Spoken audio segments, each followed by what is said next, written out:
Bonsoir à tous et à toutes et bienvenue dans cette nouvelle rencontre en endroit où aller, où nous avons la joie de retrouver Luca Di Fulvio. Bonsoir Luca, comment vas-tu? Bonsoir à tous, je vais très bien et j'aime beaucoup d'être ici. J'ai la chance de pouvoir parler avec toi, avec tous. Et la France est devenue mon second pays, mon second maison. Alors, j'adore. Et j'ai promis que la prochaine fois, je parle en mieux français. Tu parles déjà très bien. Je vais présenter à nos amis participants Louis Beauvais, qui est ton éditeur français de chez Slatkin et compagnie. Alors, on te reçoit ce soir pour ton dernier et fabuleux roman qui s'appelle Mama Roma, qui est sorti le 9 septembre dernier, donc aux éditions Slatkin et compagnie. Bonsoir Louis, pardon. Bonsoir Nathalie. On est très content d'avoir un éditeur parmi nous. Est-ce que vous pouvez dire un petit mot sur Luca? Alors, un petit mot sur Luca. Ouais, ça, je vais essayer de faire court. Luca Di Fulvio est un auteur italien et plus précisément romain. Auteur notamment de Mama Roma que vous montrez à l'écran et que nous publions. Nous avons publié, c'est le 5e livre de Luca que nous publions chez nous. Après Le Gang des rêves, qui a été le premier, quasiment le premier livre de notre maison d'édition Slatkin et compagnie. Les Enfants de Venise, Le Soleil des rebelles, Les Prisonniers de la liberté que vous avez présenté au printemps dernier et Mama Roma, dont nous allons parler ce soir. De Rome. De Rome. Ouais, Rome, c'est important parce que tu es né à Rome, hein, Luca? Oui, je suis né à Rome, mais de deux familles du nord d'Italie. Et alors, à Rome, il me dit, d'où es-tu? Parce qu'il il pense pas que je suis romain. Mais avec ces romans, je suis allé à Rome et finalement, je suis romain. Je peux dire que je suis romain. Alors, ma première question, Lucas, et tu vas très vite comprendre pourquoi je dis ça. Pourquoi il faut se méfier de Rome, toujours se méfier de Rome? Et pourquoi Rome? Tu sais, je pense que mon roman ne se peut pas appeler des romans historiques. Parce que pour la première chose, je pense à les personnages. Je pense qu'ils vont, qu'ils rêvent, quel est son projet. Et ensuite, j'ai choisi les sept, comme un set cinématographique, les sept historiques. Alors, mon personnage sont trois personnages qui sont en recherche de la famille, d'une vraie vie, mais d'une famille, d'une unité entre leurs. Et ce moment historique à Rome, c'est le moment de la vraie unité d'Italie. Et alors, j'ai pensé que les sept, c'est comme c'est comme les thoughts, les pensées de mon personnage. Et nous Italiens avons trouvé l'unité. Pour vous, Français, c'est bizarre parce que vous été toujours une nation, mais pas nous. Pas nous. Ouais. Et alors, pour vous, c'est bizarre de penser parce que en nation, nous sommes été pour toutes nos vies, pour toutes nos histoires, une nation, mais pas les Italiens. c'est une nation jeune. Oui. Alors, je vais rappeler juste pour nos amis participants, je ne vais pas du tout leur spolier le livre. On est à Rome en 1870. Ça, ce sont les chiens de Lucas qu'on entend, je pense. Et Ils sont toujours là. ma femme est arrivée. Donc, on est à Rome en 1870. Et ce qui est très important, c'est que Rome n'appartient pas aux Italiens, il appartient au pape. Exactement. On commence l'histoire. Exactement. Et je pense que c'est très important pour les Italiens parce que Rome devient la capitale de l'Italie, mais c'est très important pour tout le monde parce que de minuit et il s'arrête parce que c'est fini le pouvoir temporel du pape. Et c'est une bonne chose, pas seulement pour l'Italie, mais pour la France, pour l'Allemagne et pour tout le monde. Il est devenu un priest, come si dice, un prêtre. Nous avons transformé le pape en un prêtre. Presque. Ouais. Donc, il y a 3 destins dans ce livre, 3 personnages qui ne se connaissent pas au début et qui finalement vont se lier. Alors, il y a, j'ai envie de dire que ton roman commence par une scène qui est très forte, qui se passe dans un orphelinat, et là, on a déjà le ton du livre. Est-ce que c'était important pour toi d'avoir une amorce, un démarrage aussi fort? Tu sais, je n'ai pas fait l'université, je n'ai pas fait des cours d'écriture, mais quand j'ai été un petit garçon, mon petit déjeuner est passé avec les cafés, les croissants, et avec Alexandre Dumas, ou Victor Hugo, ou Jack London. Et je comprends que le début, c'est quelque chose de très important. J'ai écrit ce premier chapitre et j'ai dit à ma femme, est-ce que tu peux le lire? Elle a lu le premier chapitre, elle a dit, oui, mais ce n'est pas toi. Alors, je l'écris une seconde fois. Elise l'a lu, elle a dit, c'est mieux, mais ce n'est pas toi. Ensuite, je l'écris la 3e fois. Elle a dit, mieux, mais c'est encore par là. Et je pensais, non, je ne peux pas dire que c'est un gros mot, mais je pensais, pour moi, va bien. Et dans la nuit, j'ai pensé, ah, merde, tu as raison. Et je l'écris pour la 4e fois. Oui, parce que je pense que tu dois mettre les émotions. Je pense que les caractères, plus que personne, sont émotions. Oui. Pour moi. Mais cette première scène est très bien écrite. Ce n'est pas une règle. Je pense que pour moi, les personnages, ils doivent être émotion. Et alors, dans ces débuts, nous avons, j'espère, une grosse émotion. Oui, je te confirme. Quand tu commences à sentir des émotions, pour moi, c'est une bonne lecture. C'est Dumas, c'est Zola, c'est Hugo. Ouais. Je me dois oublier de l'écrivain. Dois oublier de l'écrivain. Je dois être avec les émotions des personnages. Donc, Pietro, qui est orphelin, va être vendu à un couple de nobles, on va dire ça comme ça, un comte et une comtesse. En parallèle, on va avoir Martha, qui va être recueillie par Mélo, qui va être recueillie dans un cirque. Moi, je voudrais qu'on parle du cirque, parce que j'ai trouvé que la symbolique était très intéressante, parce que dans ton livre, il y a quand même la quête de l'identité.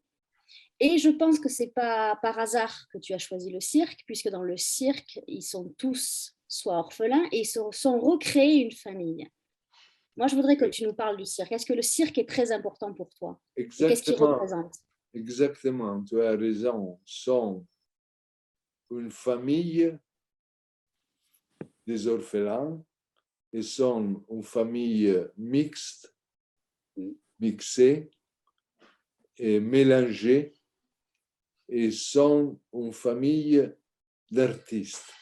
Je pense que dans mon livre, les cirques représentent l'art, la folie, et la beauté, la capacité d'aller plus que dans la vie, en quelque chose d'extraordinaire. Les acrobates sont personnes qui, dans une vie précédente, sont été des oiseaux. Oiseaux, it's birds. Oui, des oiseaux.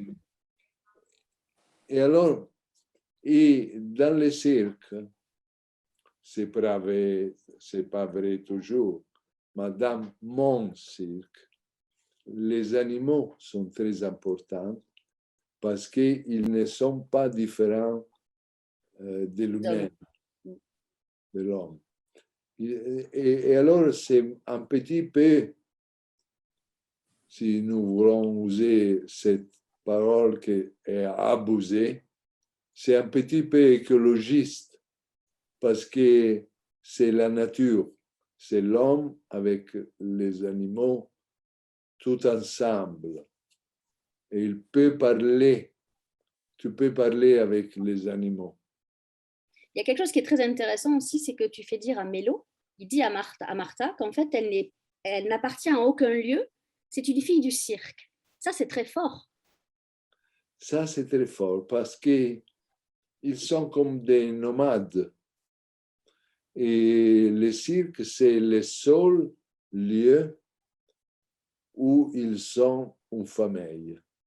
Et c'est le cirque à Rome, ils sont dans le cirque à Rome. Si le cirque est à Paris, ils sont dans le cirque à Paris. C'est une grande maison qui marche pour le monde, sans confins, sans border. Border, c'est comme Frontière. sans bordier. Et, et ça aussi est un petit peu une métaphore, mais métaphore, c'est pour les gens intelligents et je ne suis pas intelligent. Je suis un animal. Mais, En plus, hein? je dis, en plus, ton cirque, tu l'as placé à côté du Colisée. C'est pas anodin non plus. Le plus grand cirque du monde. Ouais. Terrible, mais le Colisée a été le plus grand cirque du monde. Mais cette chose qu'ils peuvent voyager, qu'ils peuvent marcher, il peut être une famille, c'est comme l'art. L'art n'a pas de confins, n'a pas de bordiers. Vous m'avez adopté, je suis italien, mais quand je suis en France et maintenant, je ne suis pas italien ou nigérian ou quelque autre chose. Je suis un écrivain.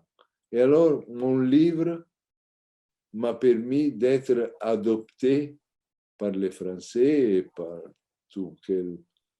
Et je pense que c'est la culture.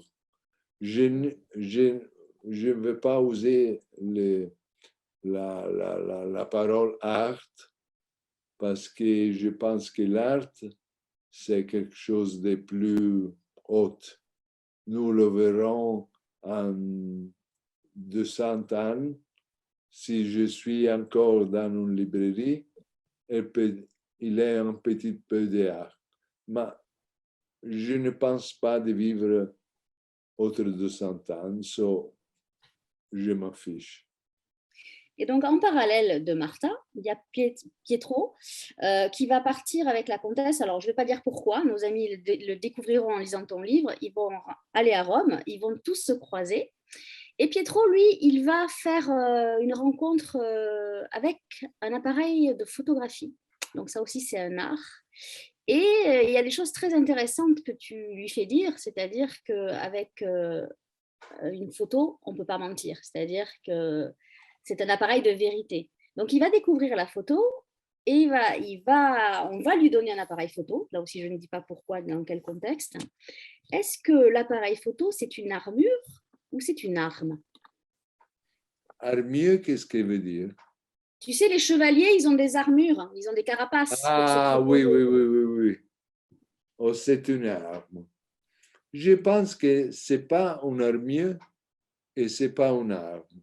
Je pense que c'est exactement comme l'écriture. C'est quelque chose que tu peux user pour donner quelque chose. Ce n'est pas un exemple de guerre, mais c'est un exemple de peace, De paix. de paix. Et je pense que j'ai pensé que en ce moment, la photographie a commencé. Elle est une photographie très posée, Ouais. très fausse. Et je voudrais faire de Pietro un petit peu un reporter, quelqu'un qui parle de la vie, qu'il ferme la vie, la vraie vie. Et la vraie vie, pour moi, c'est la vie des misérables. Parce que la vie des grands messieurs, c'est une vie que nous ne vivons pas.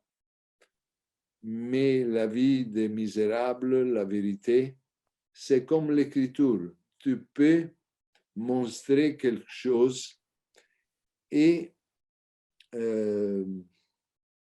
to give Donner. Ouais. et donner un point de vue. Mm.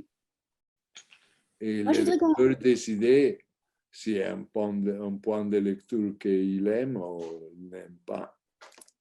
J'ai particulièrement aimé, il y a un moment où donc, Pietro est avec le prince qui lui a donné l'appareil photo et il regarde un tableau. Et justement, donc c'est posé, il fait la comparaison entre la photo posée et le tableau. Et Pietro dit que finalement, le peintre, il a plus de liberté avec le mouvement que lui avec la photographie et que lui, il veut changer ça.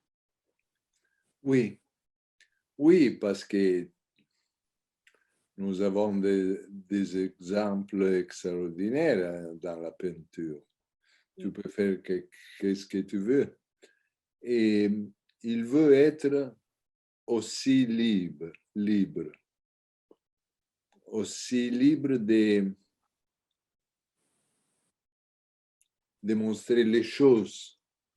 C'est pas à feu, c'est pas important, c'est la vérité, c'est la vérité, c'est la photographie et l'écriture sont des choses sans liberté, sont des choses sans vérité, sont des choses construites. C'est pas photographie et c'est pas vérité. Les photos que nous ne souvenons sont les photos des les garçons dans la place de Pékin avec les carros armados. Les photos que nous va souvenir sont les photos qui parlent de la vie vraie, qui sont capables de capturer un moment. Un moment. S'il y a passé plus d'un moment, oui, il peut être une beau photo, mais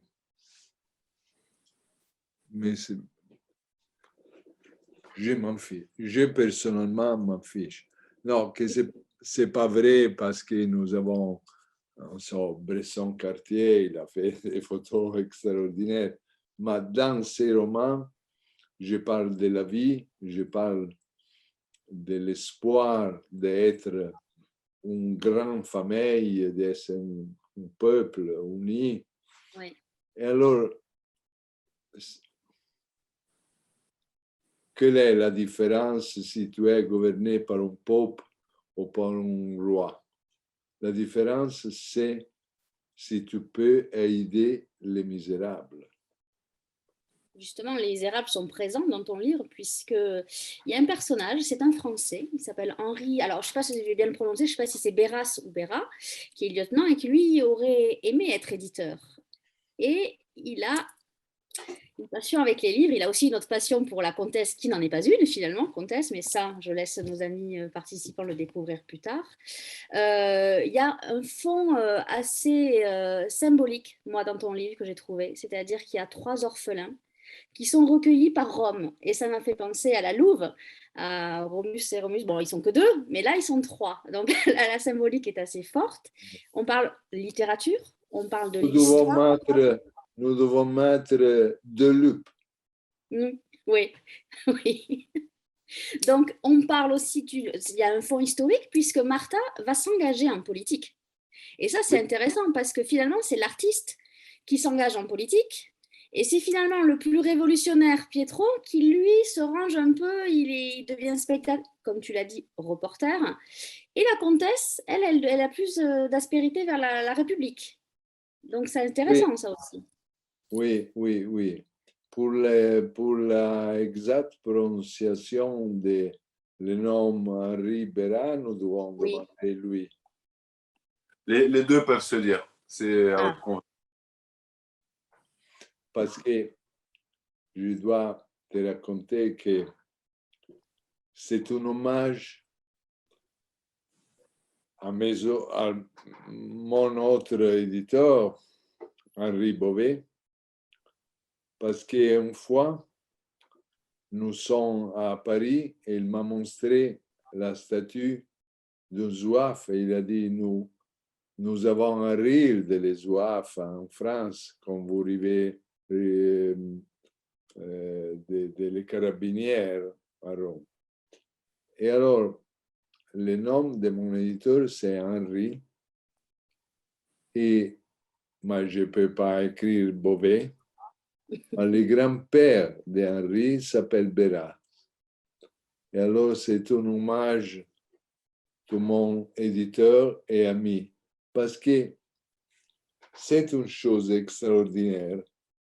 Je travaille avec très des éditeurs dans le monde, mais j'ai seulement 2 amis dans les éditeurs.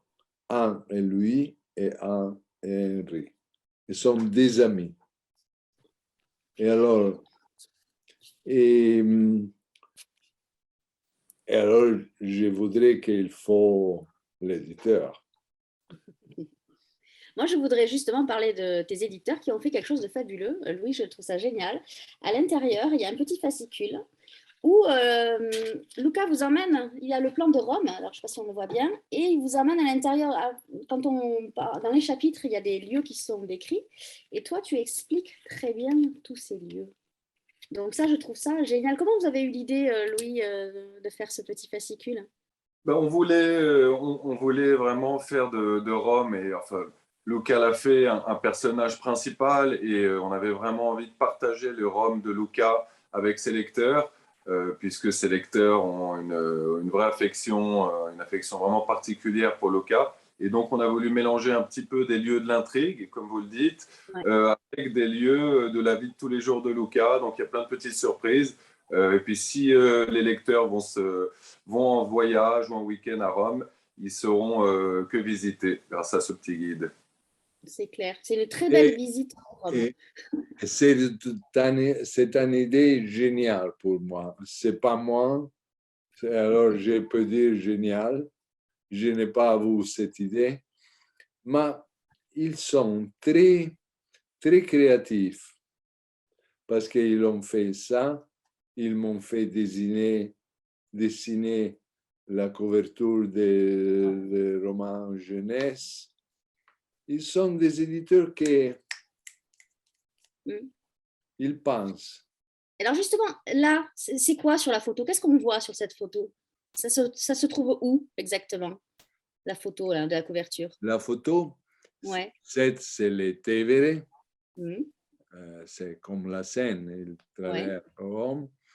Et ces quartiers s'appellent Tordinona. Et c'est très différent parce que maintenant, sont tous détruits. C'est une photo de 1000, comme vous disiez, 1, 8, 1800, 6, 600, 5. 1800. 1865, c'est ça? Ouais, 1865. Alors, ce qu'il y a de bien, c'est qu'il y a des méchants, il y a des gentils. Il y a quelque chose qui m'a fait beaucoup sourire. Tu évoques le pain au chocolat. Tu sais comment on dit le pain au chocolat chez moi, dans le sud de la France? Non. On dit une chocolatine. Ça m'a fait rire. J'ai dit, tiens, Lucas, commence le débat. Donc, ça m'a fait sourire. Non, il y a de très beaux personnages. Tes personnages, ils sont très visuels, on les voit. On passe un très beau moment. Moi, ça me fait penser au roman que je lisais quand j'étais plus jeune. On rentre dedans. Alors, effectivement, il y a cette scène d'ouverture qui nous prend parce que les émotions sont vraiment là. Et on tourne les pages. Alors, effectivement, il y a 680 pages, mais on ne les voit pas passer. On se dit, ça y est, c'est fini. Tu as mis combien de temps pour l'écrire, ce livre? Je me rends heureux.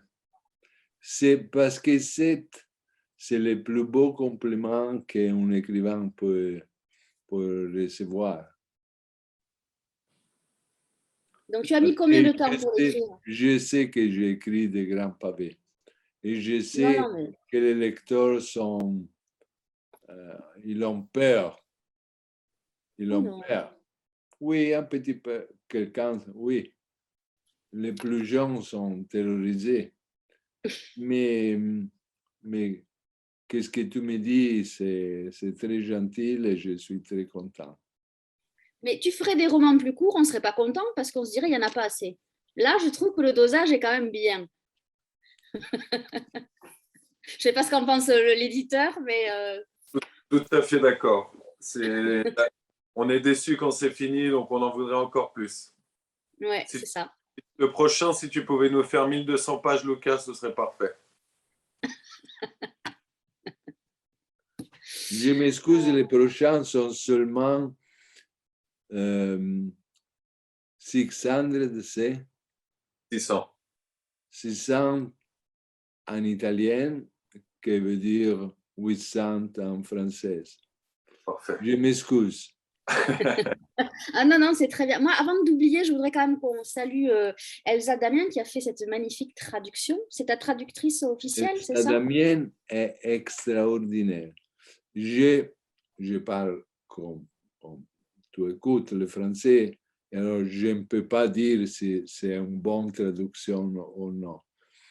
Mais tous les lecteurs me disent c'est extraordinaire. Et ma belle-mère, c'est une femme parisienne, un petit peu snob, et elle m'a dit, elle est une grande lectrice, elle m'a dit, c'est magnifique. Et si Marie-Claude peut dire, c'est pas magnifique, elle adore dire, c'est pas magnifique. Et si elle dit, c'est magnifique, il veut dire qu'elle est magnifique.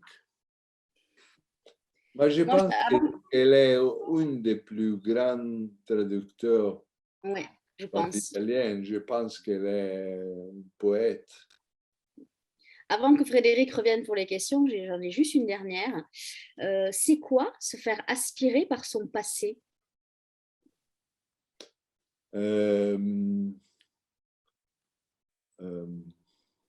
Parce que c'est ce qui se passe pour tes personnages et surtout pour la comtesse, elle se fait aspirer par son passé.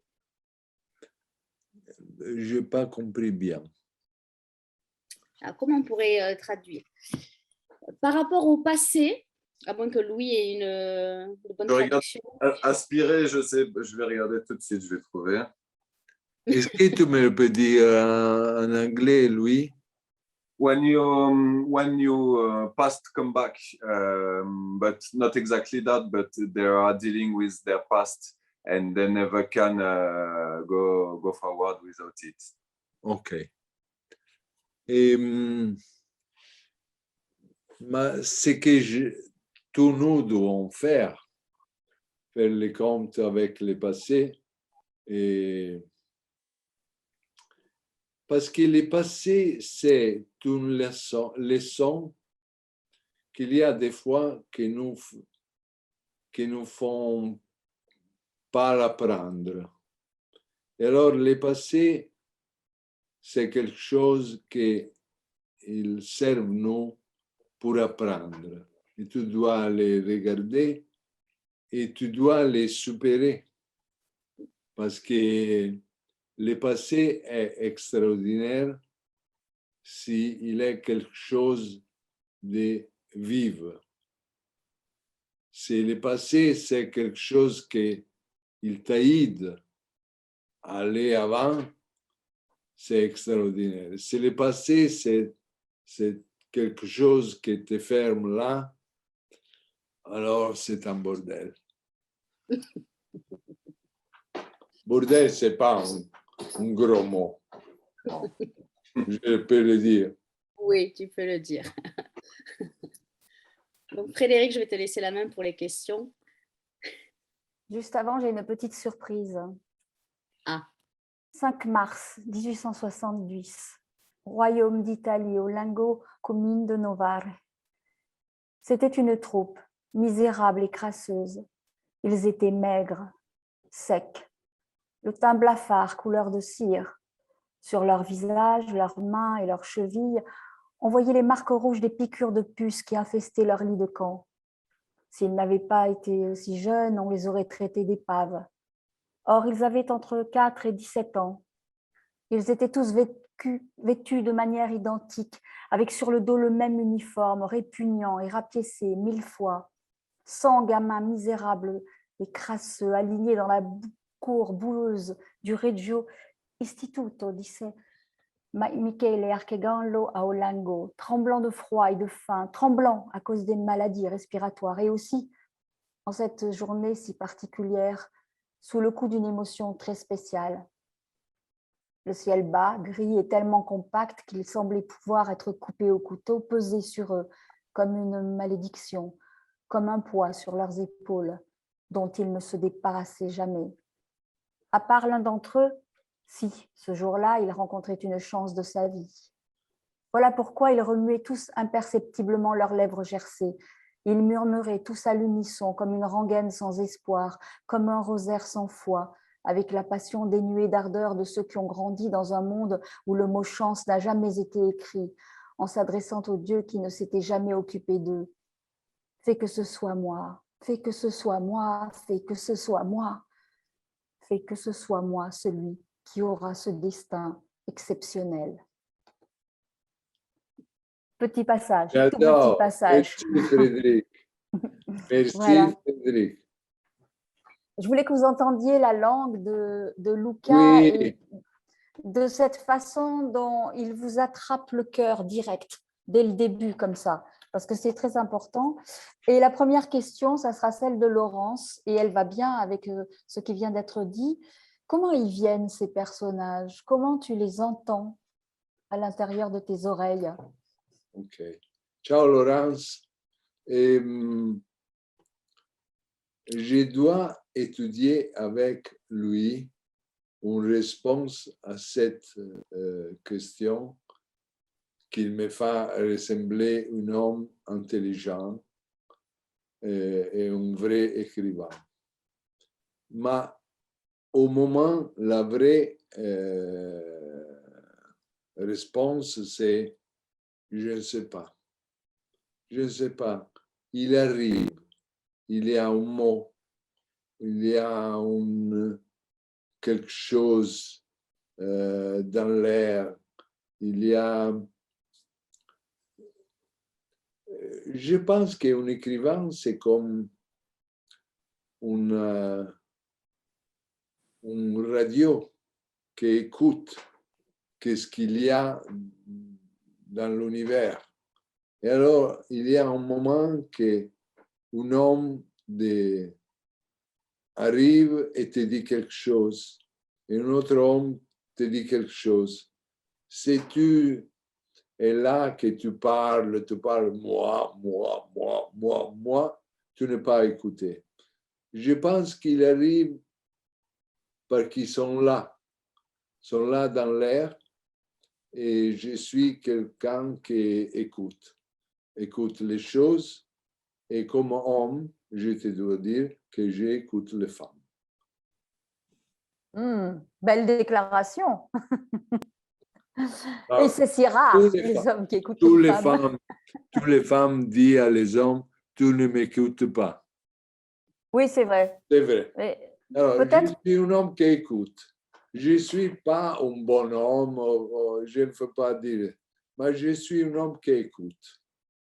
Est-ce que, pour rebondir sur la question de Laurence, est-ce que tu les vois physiquement quand tu les entends ou pas du tout? Ou c'est simplement de les voir? Non, je les vois.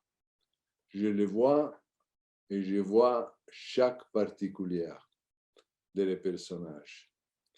Mais tu sais, je pense qu'un roman, il est de l'écrivain maintenant qu'il écrit. Quand il a fini, les romans, ce n'est pas plus de l'écrivain, c'est des lecteurs. Il y a un exemple extraordinaire pour moi. Dans La Gang des rêves, Christmas, c'est le personnage le plus important, est blonde. Il y a un gros, il a les cheveux comme ça, et il fait, voilà, il fait continuant aussi, et je continue d'écrire, il est blond, parce que je voudrais être blonde avec des cheveux comme ça. Et j'ai demandé à des lecteurs allemands, comme vous imaginez Christmas, il y a beaucoup de personnes qui m'ont répondu, il est brun avec les cheveux. Et alors, tu vois, ce n'est pas mon roman, c'est le roman des lecteurs. Et j'adore ça. J'adore ça. En fait, ce que tu as transmis, c'est beaucoup plus fin. C'est le fantasme de ce garçon et de ce qu'il est. Donc, chacun imagine avec son fantasme. Exactement. Je pense ça. Marguerite Duras appelle ça la part du lecteur. Mais je pense qu'un lecteur écrit les romans que l'auteur a écrit première. Mais le lecteur écrit un roman. Alors, Robinson dit que tu as cité Dumas, Alexandre Dumas, Zola. Est-ce que tu aimes un écrivain qui est vivant aujourd'hui, qui te plaît? Et je dois dire que j'aime beaucoup les classiques. Je vis sur les classiques. Je dois dire qu'un écrivain vivant que j'aime est un ami, c'est Jean-Christophe Granger. Et j'adore Lontano et Congo Requiem. Et je pense que Les Promises, je ne l'ai pas lu parce qu'en français, je pense que Les Promis, c'est un grand roman. Et je peux dire que j'ai été influencé, vous pouvez dire influencé par Ken Follett. Et je lui dis, j'ai eu un dîner avec Ken Follett Et je lui dis, tu es le seul écrivain vivant qui m'a inspiré. Et en Italie, je pense que Henri De Luca, c'est un grand poète, mais nous sommes très différents. Et je pense que j'ai été un grand ami d'Andrea Camilleri. Nous avons été amis pour 42 ans. J'ai été avec lui le moment qu'il est mort. Ils m'ont demandé d'écrire sur Andrea et j'ai dit non, c'est une chose private. Et il a été un grand maestro pour moi. Chaque semaine, je vais lui parler et il me raconte, il me dit, et il m'a enseigné, tu peux dire enseigné, Enseigner. Oui. une chose extraordinaire qui vient dans le théâtre, mais vient surtout d'Andrea.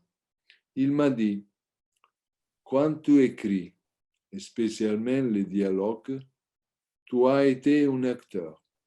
Et alors tu dois lire ton dialogue et ton écriture à voce haute. Tu dois jouer ton À haute voix. personnage.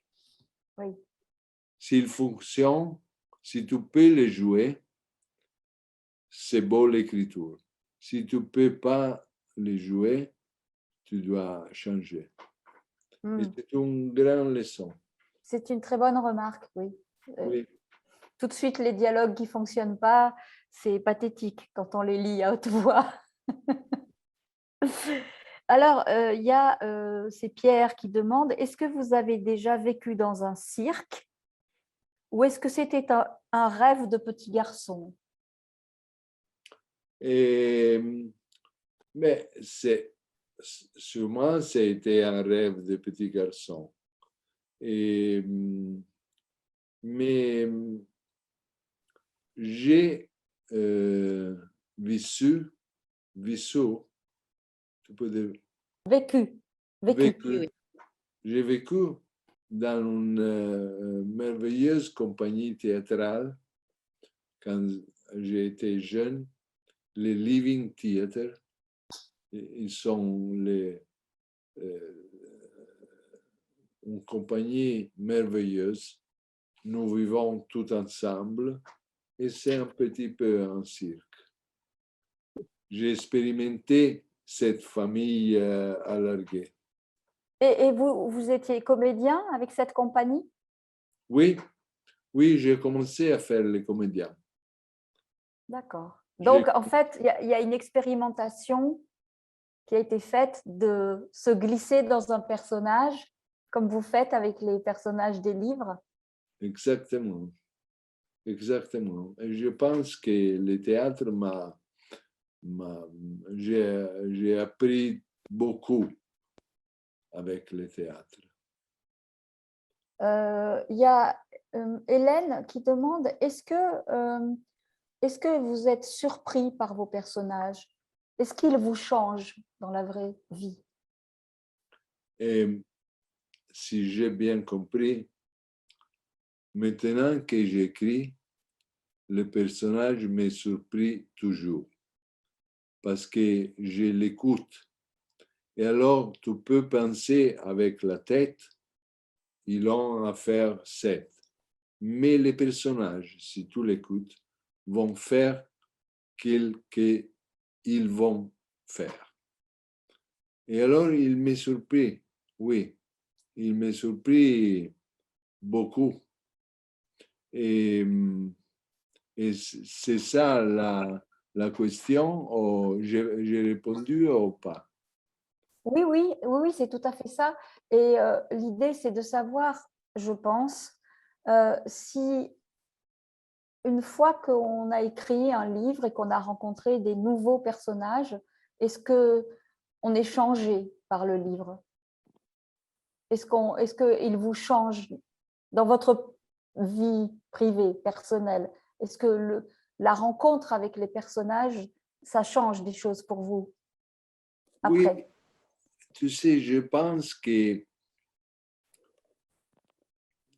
il me fait rire quand il me demande s'il y a quelque chose d'autobiographique. Parce que c'est moi qui écris, c'est tout autobiographique. Et alors, pour les méchants aussi. Mais il y a une chose dans l'écriture qui est, pour moi, extraordinaire. Parce que tu dis quelque chose que tu ne sais pas de connaître. Tu dis quelque chose et maintenant que tu l'as dit, tu penses, ouh là là. Et je ne parle avec mon psycho. Et j'ai découvert des choses intéressantes pour Lucas. Sont pas, il ne me change pas, mais il me fait comprendre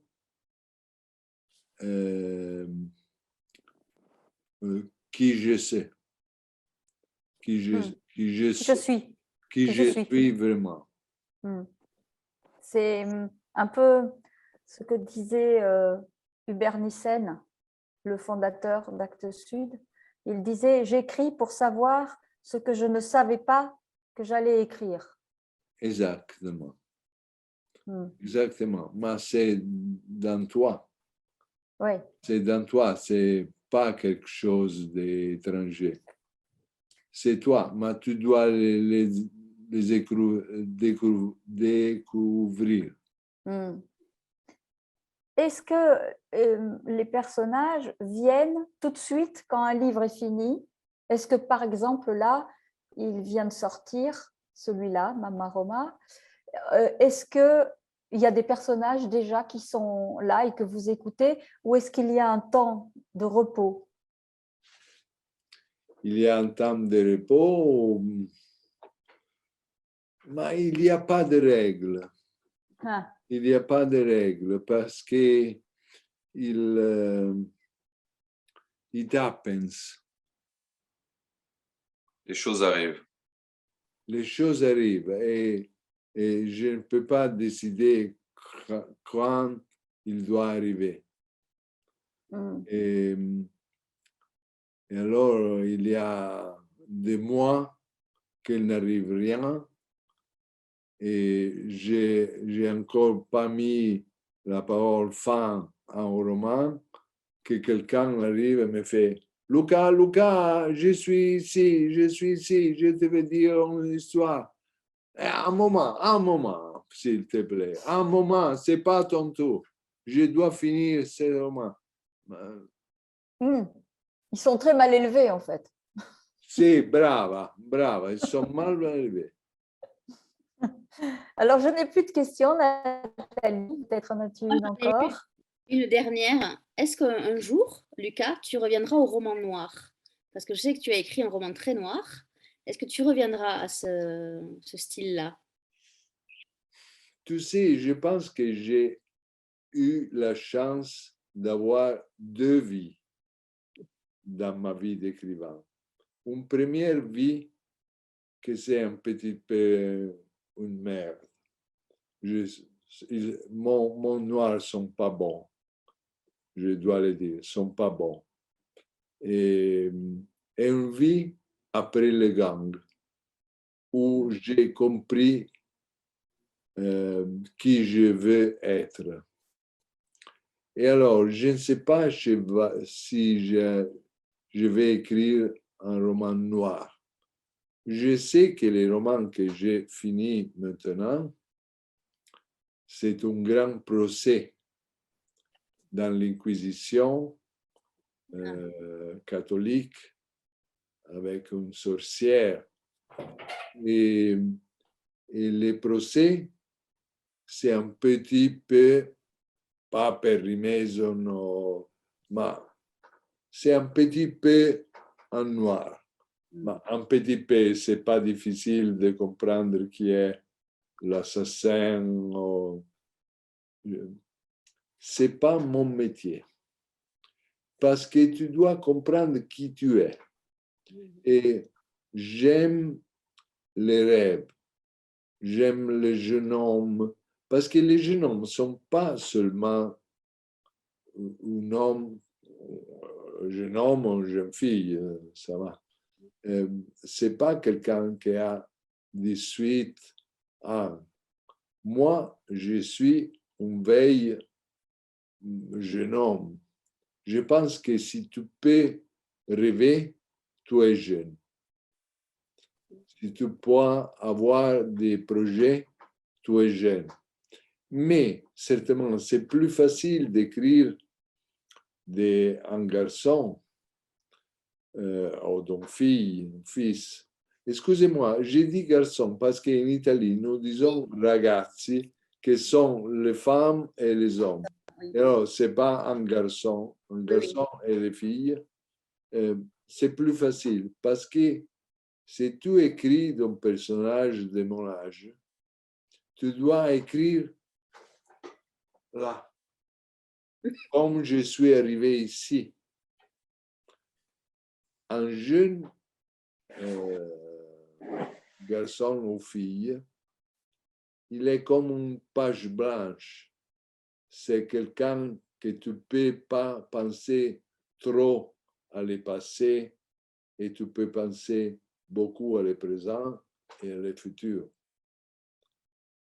Mais je pense que je suis, vous le voyez, un jeune homme. Exactement. Exactement, on est d'accord. Quand même que ton précédent roman, Et c'est parce que je vous adore. Donc, pour ceux qui ne te connaissent pas, ils vont avoir la chance de lire tes précédents romans, ils sont tous chez Pocket, donc je vous engage à aller les lire, mais surtout aller en librairie, chercher celui-ci, parce que vraiment c'est un grand roman. Lucas, tu es un grand auteur, n'en doute surtout pas, parce que vraiment c'est de l'aventure, il y a de tout. Il y a de tout dans tes romans, c'est vraiment fabuleux. Un grand merci à Louis Beauvais d'éditer Lucas en France, parce que vraiment c'est une belle découverte. Moi aussi, je dois dire merci beaucoup, Louis. Et merci Luca, bien sûr, et merci Nathalie et Frédéric pour votre accueil de ce soir. Et merci à toutes les personnes qui ont regardé la diffusion en direct. Voilà, donc allez en librairie, allez chercher Maman Roma, vous allez passer un excellent moment. On est ravis que bientôt, on a 900 pages qui nous attendent bientôt, c'est ça, 900, hein, il a dit, hein, on va remonter un peu le curseur. On te dit à bientôt, Lucas, belle route avec Maman Roma. Merci. Je pense qu'il va bien et que les Français, et j'adore les Français parce qu'ils m'ont adopté, je dois le dire encore une fois. On n'a pas eu de mal à t'adopter. On se régale. Je suis un orphelin adopté par la France. En tout cas, nous, on se retrouve mercredi prochain. On ira au Québec. On retrouvera Claudine Dumont qui nous amène dans une autre histoire. Ça s'appelle L'Intrusive et c'est sorti aux éditions Le Mot et le Reste. Messieurs, je vous souhaite une belle soirée. Merci d'avoir été avec nous. Et bonne soirée Frédéric et à la semaine prochaine. Merci beaucoup.